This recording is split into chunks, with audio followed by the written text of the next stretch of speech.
John Carter stood at the edge of the quiet cemetery, his boots crunching softly on the gravel path. The air was crisp, carrying with it the faint scent of damp earth and freshly cut grass. It was early morning, and the sun had just begun to peek over the horizon, casting long shadows across the rows of headstones. For John, this place held a weight that no words could fully capture. Every year, on this exact day, he came here, to the grave of his son, Michael. Michael had been everything to John. From the moment he was born, John's life revolved around him. He remembered cradling the tiny bundle in his arms for the first time, marveling at how something so small could feel so important. As Michael grew older, their bond only deepened. They spent countless weekends fishing by the lake, building model airplanes in the garage, or simply sitting side by side watching old war movies. To John, those moments were sacred, treasures tucked away in the corners of his heart. But all of that changed 5 years ago.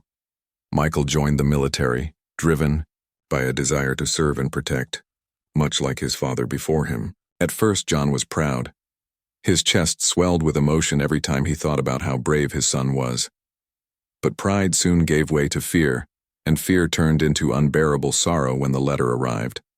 Michael had died in action during a mission, overseas. The world seemed to stop spinning the moment John read those words. Nothing felt real anymore. Since then, life had become a series of empty days strung together by routine. John retired from the army shortly after Michael's death, unable to face the uniform without being reminded of what he'd lost. His wife, Sarah, tried her best to help him through the grief, but she too passed away 2 years later after a sudden illness. Now John lived alone in a house filled with memories he couldn't escape.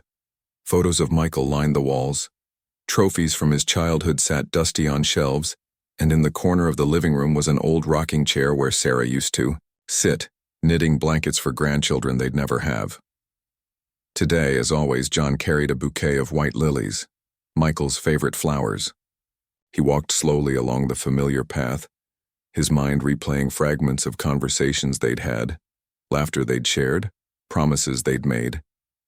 Each step felt heavier than the last, as though the ground itself resisted his presence. When he finally reached the grave, he paused, staring down at the polished stone that bore his son's name. "Hey, buddy," John said softly, kneeling beside the headstone. His voice cracked slightly, betraying the lump forming in his throat. "I brought your flowers again this year. I hope you like them." He placed the bouquet carefully, brushing away a few stray leaves that had gathered at the base. Then he sat back on his heels, resting his hands on his knees. "It's hard, you know, coming here every year and realizing how much I miss you. Some days it feels like I'm stuck in this fog, like nothing really matters anymore." The wind rustled through the trees, sending a shiver down John's spine. He glanced around, taking in the peacefulness of the cemetery. Birds chirped, faintly in the distance, and somewhere nearby, a gardener hummed a tune while tending to the flower beds. Yet despite the tranquility, John couldn't shake the heaviness pressing against his chest. He sighed deeply, running a hand over his graying hair. As he leaned forward to adjust the flowers, something caught his eye. A small, irregular patch of dirt near the bottom of the headstone. At first he thought it might be nothing more than erosion caused by recent rains. But upon closer inspection he realized it wasn't natural. The soil looked disturbed, almost as if someone, or something, had been digging there. John frowned, his curiosity piqued. He reached out tentatively, brushing away loose dirt with his fingers. The hole was deeper than it appeared, its edges uneven and jagged. His heart began to race as he dug a little further, uncovering what looked like the corner of something buried beneath the surface. Panic bubbled up inside him. What could possibly be hidden here? And why would anyone bury something next to Michael's grave? For a moment, John considered leaving it alone. Maybe it was nothing, a forgotten animal burrow or some maintenance work done by the cemetery staff. But the soldier in him wouldn't let it go. Years of training had taught him to trust his instincts, and right now they were screaming at him to investigate. With trembling hands, he continued clearing away the dirt, revealing more of whatever lay buried below. Each scoop of soil brought a mix of dread and anticipation. John's mind raced with possibilities. Was this some kind of prank? Or worse, evidence of something sinister? He pushed the thoughts aside, focusing instead on the task at hand. Slowly but surely, the outline of an object began to take shape. It was rectangular, made of wood, and partially covered in mud. Whatever it was, it hadn't been buried recently. The material looked old, weathered by time and elements. By the time John uncovered enough to confirm it was a box, his pulse was pounding in his ears. His breath came in short bursts and sweat trickled down his temples despite the cool morning air. He hesitated, staring at the discovery before him. This wasn't supposed to happen. Graves weren't meant to hold secrets. They were places of rest, of remembrance. Yet here he was, standing knee-deep in mystery, unsure of what to do next. Taking a deep breath, John steadied himself. He knew one thing for certain. He couldn't leave without finding out what was inside. If this box contained answers or even questions, it was his duty to uncover them. After all, Michael deserved that much. And so, with shaking hands and a heart full of trepidation, John prepared to open the box, unaware of how profoundly this moment would change his life forever. John stared at the wooden box, his fingers hovering just above its surface. The morning sun cast long shadows across the cemetery, but the chill in the air had nothing to do with the weather. His heart pounded as he tried to make sense of what he was seeing. A box buried near Michael's grave? It didn't add up. Who would bury something here and why? The questions swirled in his mind like leaves caught in a gust of wind. He hesitated for a moment, his instincts warring with his emotions. On one hand, he felt an overwhelming urge to uncover whatever secrets lay inside. But on the other hand, a part of him wanted to leave it alone, to let the past stay buried, quite literally. Yet John couldn't ignore the nagging feeling that this discovery might be connected to Michael. Something about the box seemed deliberate, intentional. It wasn't random. Someone had gone through the trouble of hiding it here, and John needed to know why. Taking a deep breath, he reached out and brushed away the remaining dirt clinging to the edges of the box. It was larger than he'd initially thought. Roughly, the size of a shoebox with rusted metal clasps holding it shut. The wood was old and splintered, worn down by years of exposure to the elements. Whoever had buried it hadn't expected it to be found anytime soon.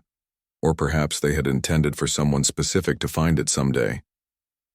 John glanced around the cemetery, half expecting to see someone watching him.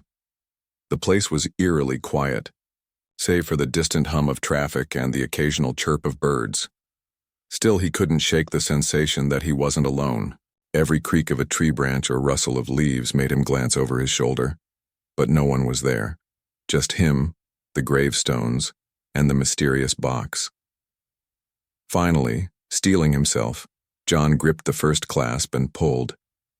It resisted at first, stiff from years of disuse, but with a little effort it popped open with a faint metallic groan. He repeated the process with the second clasp, his hands trembling slightly. When both were undone, he lifted the lid slowly, almost reverently, as if afraid of what he might find inside. The contents of the box took his breath away. Stacked neatly inside were bundles of yellowed letters, tied together with frayed pieces of string. Beneath them lay a faded photograph of a young boy who bore an uncanny resemblance to Michael. John's chest tightened as he picked up the photo, studying it closely. The boy looked to be about 8 or 9 years old, smiling brightly into the camera. He was wearing a baseball cap, and behind him was a familiar backdrop. The same park where John used to take Michael to play catch. The realization hit him like a punch to the gut. This was Michael. There was no mistaking it. But how could this be? Why would there be a picture of Michael hidden here along with these letters? John set the photo aside carefully and turned his attention to the bundles of paper. Each bundle was labeled with a date, written in shaky handwriting. The earliest dates went back over 2 decades, long before Michael's death, even before John retired from the military. Whatever these letters contained, they spanned years of someone's life. Curiosity got the better of him, and John untied one of the bundles. The paper crinkled softly as he unfolded the top letter. The handwriting was messy, uneven, as though the writer had been rushed or emotional. As John began to read, his brow furrowed in confusion. The letter started innocuously enough, detailing mundane events, a trip to the store, a visit to a friend, but quickly shifted to something far more personal. The writer spoke of loss, of pain, of regrets that haunted them day and night. Phrases like "I should have told him" and "I can't bear the weight of this secret any longer" jumped off the page. By the time John reached the end, his hands were shaking. What struck him most, however, wasn't just the raw emotion in the words, it was the familiarity. The writer mentioned places and moments that John recognized from his own life. One passage described a fishing trip to the lake, where Michael had accidentally hooked his dad's hat instead of a fish. Another recounted a rainy afternoon spent building model airplanes in the garage. These weren't just vague similarities, they were exact matches to memories John shared with his son. His mind raced. Who could have known these details? And why would they write about them in such a cryptic manner? It didn't make sense, unless the writer had been close to Michael. Someone who knew him intimately, who understood the nuances of their relationship. But if that was true, why hide these letters in a box buried next to his grave? Before John could dwell too deeply on those questions, his eyes fell on another item tucked beneath the letters. It was a small, ornate key, unlike anything he'd ever seen before. The metal was tarnished with age, but intricate symbols etched into its surface gleamed faintly in the sunlight. John picked it up gingerly, turning it over in his hands. The craftsmanship was exquisite, almost otherworldly. He ran his thumb over the symbols, trying to decipher their meaning, but they were unfamiliar. Perhaps part of some ancient language or code. A sudden thought occurred to him. Maybe the key unlocked something else. Something important. He scanned the box again, searching for clues, but there was nothing else inside except for one last item. A leather-bound journal resting at the very bottom. Its cover was cracked and worn, the edges frayed from years of use. John opened it cautiously, flipping through the pages. They were filled with cramped handwriting, similar to the letters, but organized chronologically. Some entries were brief, others lengthy, spanning months or even years at a time. As he skimmed through the journal, certain phrases leapt out at him. Words like map, coordinates, and final resting place appeared repeatedly. The writer seemed obsessed with leaving behind instructions for whoever might find the box. Toward the back of the journal, John came across a folded piece of paper tucked between the pages. Carefully, he unfolded it to reveal a crudely drawn map. The landmarks marked on it were unmistakable. They matched locations scattered throughout the town where John lived. At the bottom of the map, scrawled in bold letters, was a message that sent chills down his spine. If you've found this, follow the map. The answers await. John sat back on his heels, his mind reeling. What kind of answers could possibly justify burying a box full of letters, photographs, and cryptic clues next to his son's grave? Was this some elaborate prank? A cruel joke played by someone who knew his pain? Or was it something deeper? Something meant to guide him toward a truth he wasn't ready to face? He looked down at the items spread out before him. The letters, the photograph, the key, the journal, and the map. Each piece seemed to fit together like fragments of a puzzle, yet the bigger picture remained elusive. All John knew for sure was that he couldn't walk away, not now. This discovery had shaken him to his core, stirring up emotions he thought he'd buried along with Michael. Grief, anger, curiosity, hope, they all swirled together in a storm he couldn't escape. For the first time in years, John felt a spark of purpose ignite within him. Whatever this mystery was, it had chosen him to unravel it. And though fear lingered at the edges of his resolve, he knew he had to follow the trail laid out before him, if only to honor Michael's memory, and perhaps in doing so find a way to heal the wounds that had festered for far too long. With a heavy sigh, John gathered the items and placed them back into the box. He closed the lid gently, securing the clasps once more. Then, hoisting the box under one arm, he stood up and glanced one last time at Michael's headstone. The sun was higher in the sky now, casting golden light over the cemetery. For a fleeting moment, John felt as though his son was watching over him, urging him to take the next step. "All right, buddy," John whispered, his voice thick with emotion. "Let's see where this leads us." And with that, he turned and walked away, carrying not just the box but also the weight of unanswered questions, and the glimmer of hope that somewhere along this strange journey, he might finally find peace. John carried the wooden box back to his car, his mind a whirlwind of emotions. The weight of it wasn't just physical. It felt like he was carrying pieces of a puzzle that had been scattered across time, waiting for him to put them together. As he placed the box carefully on the passenger seat, he glanced at it one more time before starting the engine. The sunlight streaming through the windshield caught the faint gleam of the ornate key tucked inside, as if reminding him of the task ahead. Driving home, John's thoughts raced faster than the miles passing beneath his tires. He replayed every detail he'd uncovered so far: the letters, the photograph, the cryptic journal entries, and most importantly, the map. Each element seemed to point toward something significant, yet nothing added up. Who could have left these items? Why go through such lengths to hide them, and why choose Michael's grave as the hiding spot? And what did the map lead to? These questions gnawed at him, refusing to let him rest. When he arrived home, John set the box on the kitchen table and began unpacking its contents again. This time, he approached it methodically, laying everything out in front of him like evidence. In an investigation, the letters tied neatly with string were stacked to one side. The faded photograph of Michael sat propped against a salt shaker, smiling up at him as though trying to reassure him. The journal lay open, its pages dog-eared and worn. And there, in the center of the table, was the map. The map itself was hand-drawn, its lines uneven but deliberate. It depicted various landmarks around town, places John recognized immediately because they held meaning in his life. There was the park where he used to take Michael to play baseball, the lake where they fished together, the old movie theater where they watched countless films on lazy Sunday afternoons. Even his childhood home was marked with an X. But what stood out most was the final destination indicated by a bold circle near the outskirts of town, an abandoned warehouse that had been closed for decades. John traced the route with his finger, his heart pounding harder with each landmark.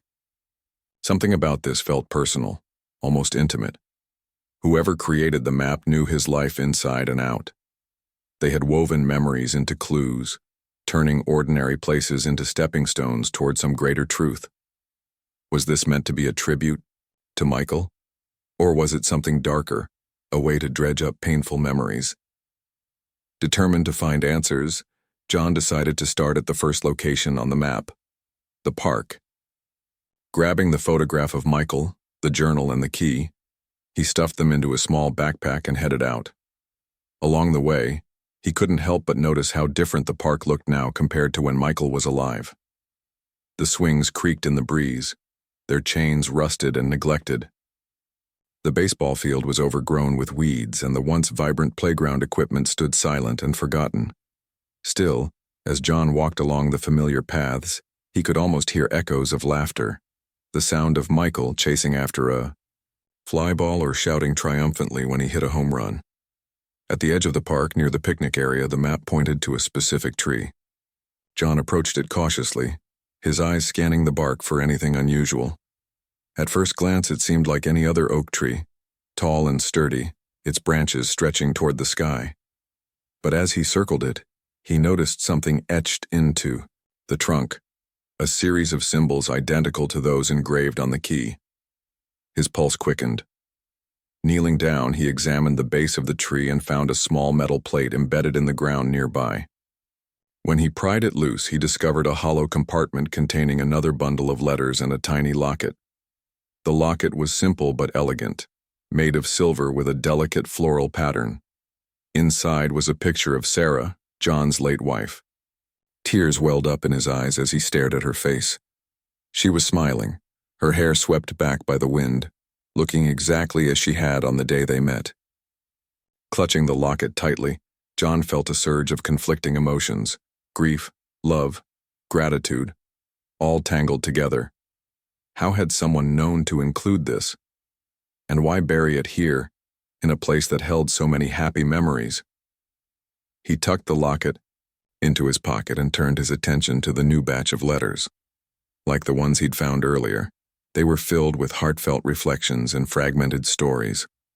One passage described Sarah's unwavering strength during difficult times, while another recounted a family trip to the beach when Michael was little.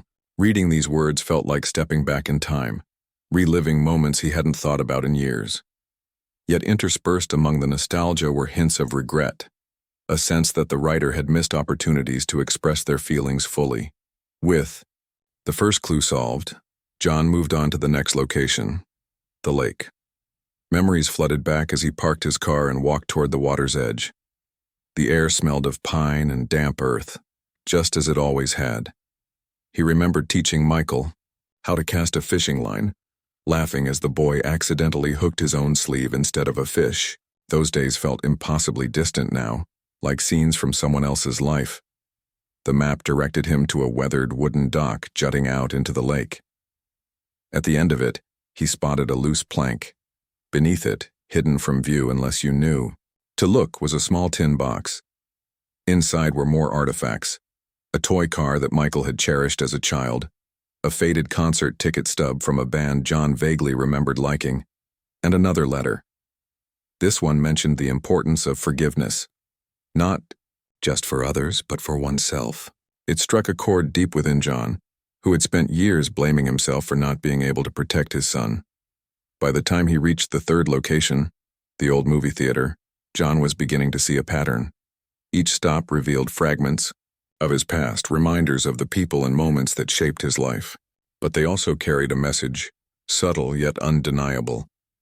It was okay to grieve, but it was equally important to remember the joy that existed alongside the pain. At the theater, the clue led him to a boarded-up ticket booth. Behind one of the boards, he found a small envelope containing a note and a folded piece of paper. The note read, "Keep going. You're closer than you think." The folded paper turned out to be another section of the map, providing clearer directions to the final destination, the abandoned warehouse. By now, John's nerves were taut, stretched thin by anticipation and uncertainty. What awaited him there? Would he finally uncover the truth behind the mysterious box and its contents? Or would he find only more questions? As the sun dipped below, the horizon casting long shadows across the town, John climbed back into his car and headed toward the warehouse. The building loomed ahead, its windows shattered and walls crumbling. It looked like a relic from another era, untouched by progress or time. Pulling into the gravel parking lot, John grabbed the flashlight from his glove compartment and stepped out, his breath visible in the cool evening air. The entrance was partially blocked by debris, but he managed to squeeze through after clearing away some rubble. Inside, the warehouse was eerily quiet, the only sound the crunch of broken glass underfoot. Following the map, he navigated through rows of rusted machinery and dusty shelves until he reached a large metal door at the far end of the room. The symbols on the key matched perfectly with those etched into the lock. Taking a deep breath, John inserted the key and turned it. The door creaked open with a groan, revealing a dimly lit space beyond. In the center of the room stood a pedestal, and atop it rested a single item, a sealed envelope addressed to him in handwriting he didn't recognize. His hands trembled as he picked it up, breaking the seal and unfolding the letter inside. The words written there brought tears to his eyes, not of sadness but of awe and understanding. The letter explained everything. How Michael, knowing he might not return from his deployment, had secretly arranged this scavenger hunt as a way to connect with his father, even after death. Each clue was designed to remind John of the love they shared, the lessons they learned, and the legacy Michael hoped to leave behind. But the final revelation took John's breath away. Enclosed with the letter was official documentation proving that Michael had adopted a young girl named Lily, a child whose mother had passed away, leaving her in foster care. Michael wanted to ensure she had a family, and he entrusted John with the responsibility of raising her. Alongside the papers was a heartfelt message from Michael, expressing his hope that John and Lily would find comfort and strength in each other. For a moment, John simply stood there, overwhelmed by the magnitude of what he'd discovered. The grief he'd carried for so long hadn't disappeared, but it had shifted, transformed into something new. For the first time in years, he felt a flicker of hope, a sense of purpose reigniting within him. Michael hadn't just left behind memories, he'd left behind a future. Clutching the documents to his chest, John whispered softly into the empty warehouse, "Thank you, son."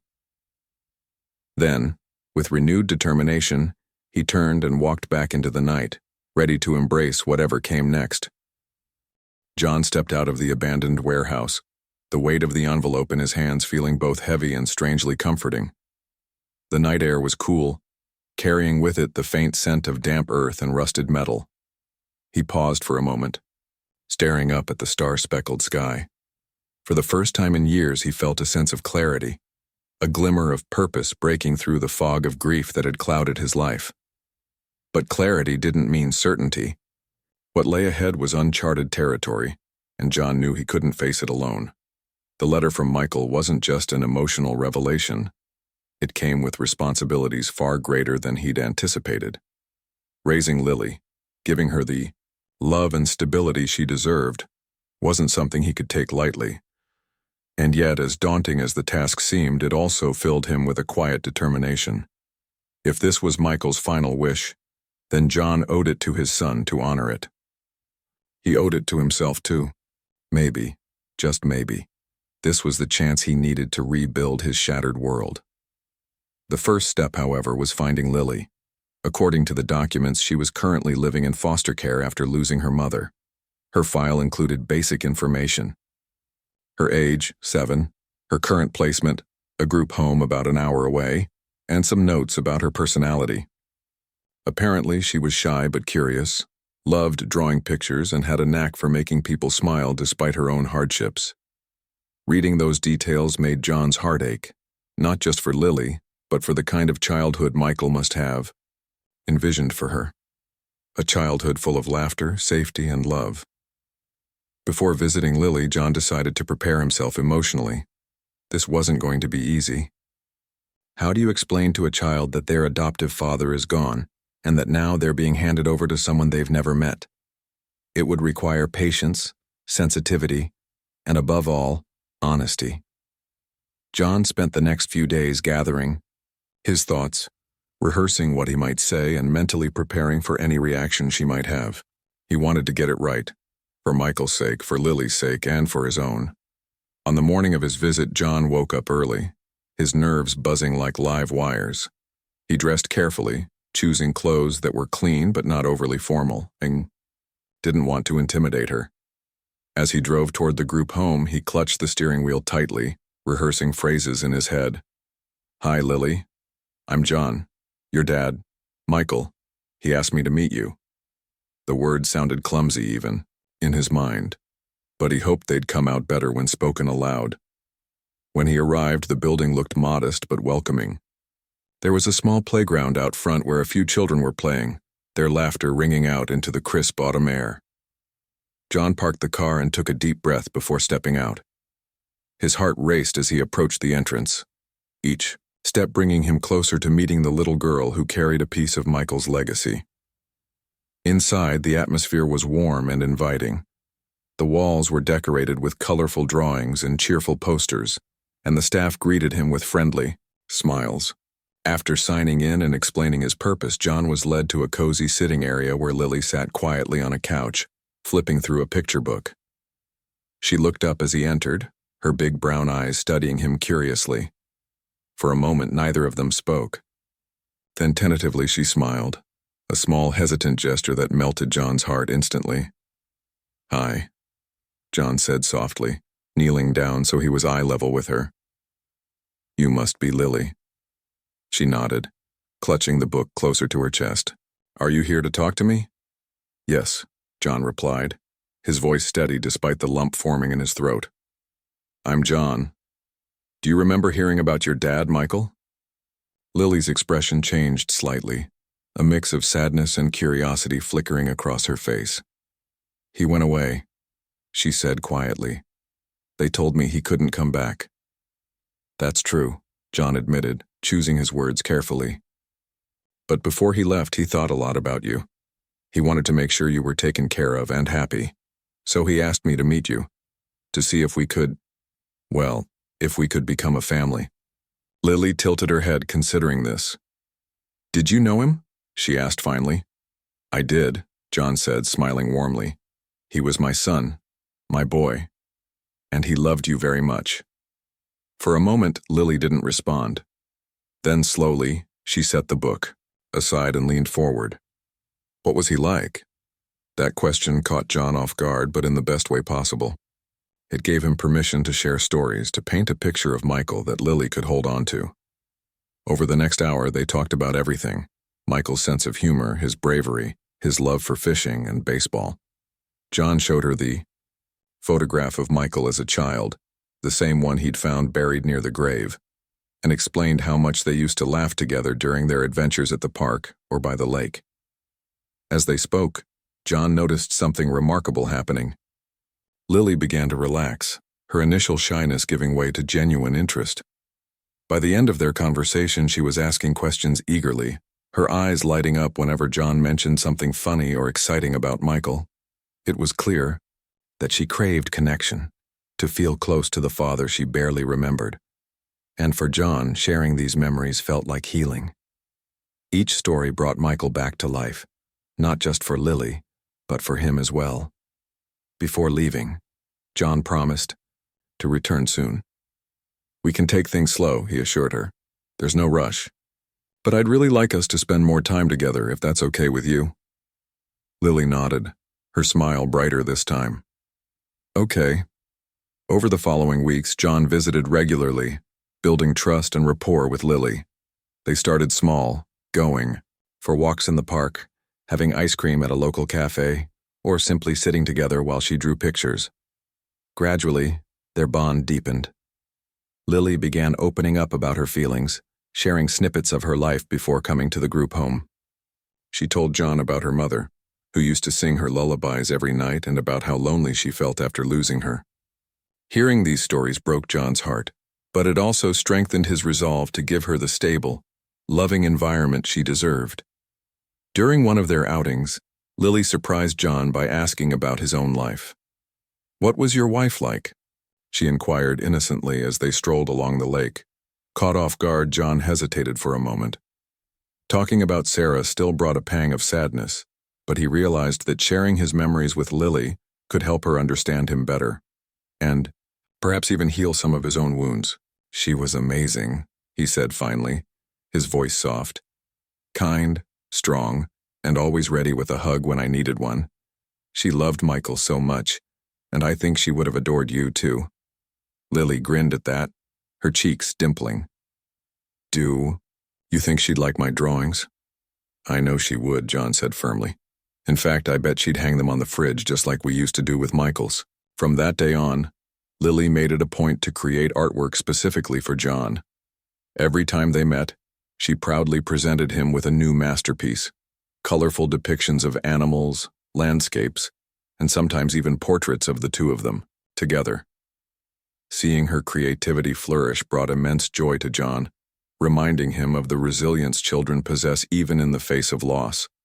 As the weeks turned into months, the idea of adopting Lily became less of a distant goal and more of a natural progression. With the support of social workers and counselors, John navigated the legal process, ensuring everything was done properly and ethically. Throughout it all, Lily remained patient and hopeful, trusting that John would keep his promise to be there for her. Finally, the day came when the adoption was finalized. Standing in the courtroom alongside Lily, holding her hand tightly, John felt a surge of emotions he hadn't experienced in years. Pride, gratitude, and most of all, love. When the judge announced that Lily was officially part of his family, she turned to him with tears in her eyes and whispered, "Does this mean I get to call you Dad?" John's throat tightened, but he managed to nod. If you want to, he said hoarsely. I'd be honored. And with that, a new chapter began. Not just for John and Lily, but for the memory of Michael, whose selfless act of love had brought them together. Though challenges undoubtedly lay ahead, they faced them side by side, united by a shared past and a hopeful future. For the first time in a long time, John felt truly alive again, and he knew Michael would be proud.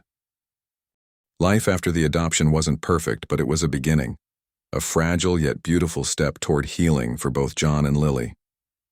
The first few months were filled with adjustments, as any new family would experience. For John, who had spent years living alone in a house steeped in memories, having a child around brought a mix of challenges and unexpected joys. For Lily, adapting to life with someone she barely knew required courage and trust, qualities that shone through even in her quietest moments. John quickly realized that parenting a 7-year-old was very different from raising a son decades earlier. Michael had grown up in an era when John was younger, stronger, and more energetic. Now, in his late 50s, John found himself navigating bedtime routines, school schedules, and endless questions about why the sky was blue or how fish could breathe underwater. At times, he felt overwhelmed, wondering if he was doing enough or too much. But every time doubt crept in, he reminded himself of Michael's letter. Take care of her. She needs you. Those words became his anchor, grounding him whenever the weight of responsibility threatened to pull him under. Lily, on the other hand, approached their new life together with a blend of curiosity and caution. She was eager to explore her surroundings, especially since John encouraged her to make the house feel like home. Together, they painted her bedroom walls a cheerful shade of yellow, hung her artwork proudly in the living room, and created a cozy reading nook by the window. Yet, despite these efforts, there were still nights when Lily woke up crying, missing her mother or longing for the father she barely remembered. On those nights, John would sit beside her bed, holding her hand until she fell back asleep, whispering reassurances that she was safe and loved. One of the biggest hurdles they faced was learning how to communicate openly. Lily wasn't always comfortable expressing her feelings, often retreating into silence when something upset her. John recognized this behavior. He'd seen it in himself during the darkest days following Michael's death. Rather than pushing her to talk, he decided to lead by example. He began sharing more of his own thoughts and emotions, telling Lily stories about Sarah and Michael not just to keep their memories alive, but to show her that it was okay to grieve and remember at the same time. Their bond deepened further when John introduced Lily to some of the traditions he and Michael had shared. One Saturday morning, he surprised her with a fishing rod and took her to the lake where he and Michael used to spend hours casting lines into the water. At first, Lily was hesitant, unsure of what to do, but as John patiently guided her through the process, showing her how to bait the hook, cast the line, and wait patiently for a bite, she started to relax. When she finally caught her first fish, a small perch wriggling on the end of her line, her squeal of excitement echoed across the water. That moment marked a turning point. It wasn't just about catching fish, it was about creating new memories together. As spring turned into summer, John enrolled Lily in a local art class, knowing how much joy drawing brought her. Her teacher praised her creativity and encouraged her to experiment with different mediums. Watching Lily thrive in such a nurturing environment filled John with pride. It also reminded him of the importance of supporting her passions, just as Sarah had supported Michael's interest in model airplanes all those years ago. But life wasn't without its struggles. There were days when old wounds resurfaced, forcing both John and Lily to confront the pain they carried inside. One particularly difficult evening, Lily came home from school upset because a classmate had teased her about not having a real dad. She burst into tears the moment they walked through the door, collapsing onto the couch in frustration. John sat beside her, letting her cry until she calmed down enough to speak. "Why does it matter?" she asked between sniffles. "I have you. Isn't that enough?" "It is more than enough," John said firmly, brushing a strand of hair away from her face.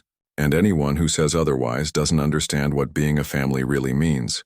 He went on to explain that families come in all shapes and sizes, and what mattered most was the love they shared, not biology or labels.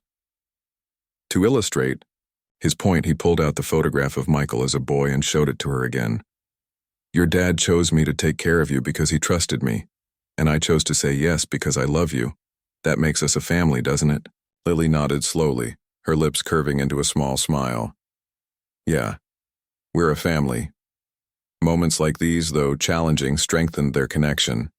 They learned to lean on each other, finding comfort in shared experiences and mutual understanding. Over time, the sadness that once defined their lives began to soften, replaced by laughter, hope, and a growing sense of belonging. By autumn, their routine had settled into something resembling normalcy. Mornings were busy with breakfast preparations and school drop-offs, while evenings were reserved for homework, dinner, and sometimes movie nights curled up on the couch. On weekends, they explored nearby parks, visited museums, and even attended community events. Each outing gave them another opportunity to create memories, small, everyday moments that added up to something meaningful. One crisp October afternoon, as they strolled through the cemetery where Michael was buried, John noticed a change in Lily. Instead of clinging to his hand nervously, she walked confidently beside him, pointing out flowers and birds along the way. When they reached Michael's grave, she paused, staring at the headstone with quiet reverence. "Is this where my dad is?" she asked softly. "Yes," John replied, kneeling down next to her. "This is where we honor him. But remember, he's also here." He placed a hand over her heart. "In the stories we tell, the lessons he taught us, and the love we share." Lily thought about this for a moment before reaching into her pocket and pulling out a folded piece of paper. It was one of her drawings, a colorful picture of 3 people standing hand in hand beneath a bright sun. "I made this for him," she said shyly, laying it gently against the base of the headstone. "So he knows we're happy." Tears welled up in John's eyes as he watched her. In that moment, he realized that Lily wasn't just carrying Michael's legacy forward. She was expanding it. Through her kindness, creativity, and resilience, she embodied everything Michael had hoped for. And in turn, she was helping John rediscover parts of himself he thought he'd lost forever. As they left the cemetery hand in hand, John felt a profound sense of gratitude. Life hadn't turned out the way he'd planned, but maybe that was the beauty of it. Sometimes the hardest journeys lead to the most unexpected destinations. For John, that destination was a second chance. A chance to be a father again, to heal old wounds, and to build a future rooted in love. And as they walked toward the setting sun, the golden light casting long shadows behind them, John knew one thing for certain. Michael's plan had worked. Against all odds, he had brought them together, and in doing so, he had given them both a reason to keep going. The months passed, and John and Lily settled into a rhythm that felt natural, even though it was still new. Their days were filled with small, ordinary moments, breakfasts at the kitchen table, walks in the park, bedtime stories. But these moments carried a weight of their own. They weren't just building a life together, they were piecing together fragments of hope from broken pieces of the past. For John, every smile Lily gave him, every hug she offered without hesitation, felt like proof that healing was possible. And for Lily, having someone who truly cared about her made the world seem less scary, more welcoming. Winter arrived, blanketing the town in a soft layer of snow. The first snowfall of the season always brought back memories for John. Memories of sledding with Michael, building snowmen in the backyard, and sipping hot chocolate by the fireplace. This year, however, those memories didn't feel as heavy. Instead, they inspired him to create new traditions with Lily. On a crisp Saturday morning, he bundled her up in a thick coat, scarf, and mittens, and they headed outside to explore the freshly fallen snow. "Do you know how to make a snow angel?" John asked as they stepped into the yard. Lily shook her head, her cheeks already rosy from the cold. "Nope, but I want to learn." John laughed, crouching down to show her. "It's easy. Just lie down on your back and move your arms and legs like this." He demonstrated, sweeping his arms and legs in wide arcs until a perfect snow angel appeared beneath him. Lily giggled, watching intently before lying down herself and mimicking his movements. When she stood up to admire her handiwork, her face lit up with delight. "It looks like me," she exclaimed, pointing at the snow angel. Then, turning to John, she added, "Let's make a whole family of them." Together they spent the next hour crafting an entire snow family. A father, a daughter, and even a tiny snow dog, all lined up side by side. As they worked, laughter echoed through the quiet neighborhood, drawing smiles from neighbors peeking out their windows. For the first time in years, John felt a sense of belonging, not just to his little family, but to the community around him. Later that evening, as they sat by the fire drying off, Lily pulled out her sketchbook and began drawing the snow angels they'd made. John watched her work, marveling at how much she had grown over the past few months. She wasn't just adapting to her new life. She was thriving.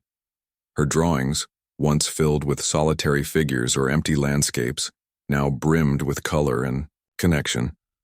There were pictures of the two of them fishing, playing in the park, and even silly caricatures of John struggling to untangle a fishing line.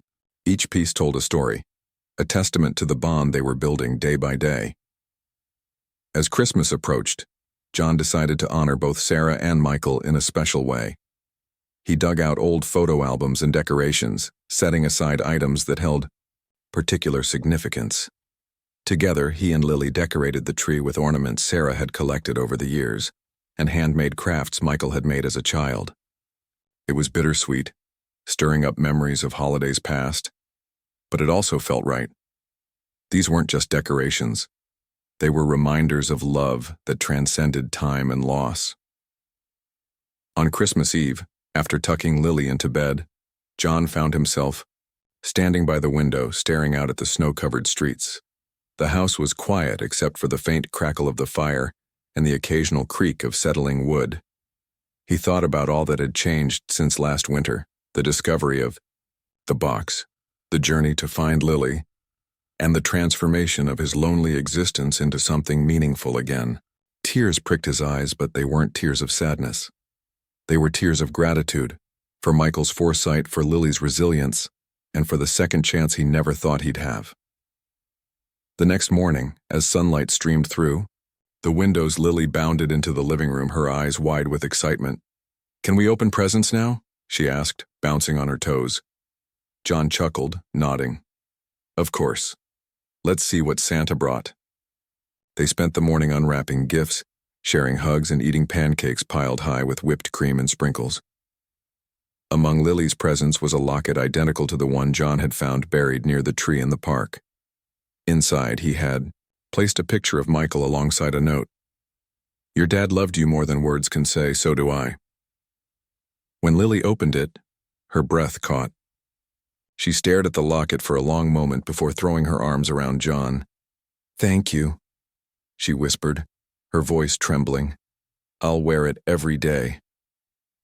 That simple gesture meant everything to John. In that moment, he realized that, while grief might never fully disappear, it could coexist with joy. Love didn't end when someone died. It evolved, finding new ways to live on in the hearts of those left behind. In the weeks following Christmas, John and Lily continued to grow closer, navigating life's ups and downs together. School projects, dentist appointments, and rainy day movie marathons became part of their shared routine. Yet amidst the everydayness, there were moments of profound connection. Conversations late at night about dreams and fears, spontaneous dance parties in the kitchen, and quiet evenings spent reading side by side. One afternoon, as they visited Michael's grave, Lily surprised John by bringing along a small potted plant. "I thought we could leave this here," she said, kneeling beside the headstone. "So my dad has something green and alive to look at." John smiled, feeling a lump rise in his throat. "That's a wonderful idea," he said, helping her place the plant securely in the ground. "He'd love it." As they walked away, hand in hand, John glanced back at the grave one last time. The flowers they had planted earlier in the year were dormant now, waiting for spring to awaken them. But the plant Lily had chosen, a hardy evergreen, would stay green throughout the seasons, symbolizing endurance and renewal. It was fitting, John thought, not just for Michael but for their family as a whole. By spring, John noticed a change in himself. The heaviness that had weighed him down for so many years had lifted, replaced by a sense of purpose and fulfillment. He no longer dreaded anniversaries or avoided places that reminded him of Michael and Sarah. Instead, he embraced them, using these moments to reflect on the love they shared and the legacy they left behind. And Lily, too, seemed lighter, her laughter ringing out more freely, her confidence growing with each passing day. On the anniversary of Michael's death, John and Lily returned to the cemetery, carrying fresh lilies and a homemade cake topped with candles. They sang happy birthday softly, celebrating the life of the man who had brought them together. Afterward, Lily handed John a folded piece of paper. "What's this?" he asked, unfolding it carefully. "It's a letter," she said shyly. "For my dad. I wrote it last night." John read the words silently, his heart swelling with emotion. Lily had poured her thoughts onto the page, expressing how much she missed Michael but also how grateful she was to have John in her life. At the end, she wrote, "I promise to be brave just like you taught me. And I promise to take care of Dad John because he takes care of me." Tears blurred John's vision as he looked at her. "This is beautiful," he said, pulling her into a tight hug. "Your dad would be so proud of you." Lily rested her head against his shoulder, content in the knowledge that she belonged to John, to Michael, and to the story they were writing together. As they left the cemetery, walking toward the car, John paused for a moment, glancing back at the grave one final time. He whispered softly, almost to himself, "Thank you, buddy, you did good." And with that, he turned and walked away, holding Lily's hand tightly. The road ahead wouldn't always be smooth, but they would face it together, as a family. Through loss and love, pain and healing, they had found their way to each other. And in doing so, they had proven that even in the darkest times, light could shine through, if only you let it.